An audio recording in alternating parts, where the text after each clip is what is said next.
The National Weather Service in Milwaukee-Sullivan has issued a severe thunderstorm warning for northeastern Walworth County in southeastern Wisconsin, northwestern Racine County in southeastern Wisconsin, southeastern Waukesha County in southeastern Wisconsin, until 8:45 p.m.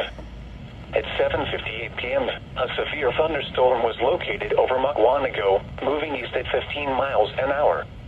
Hazard, 60 miles an hour wind gusts and quarter-size hail. Source, radar indicated. Impact, hail damage to vehicles is expected. Expect wind damage to roofs, siding, and trees.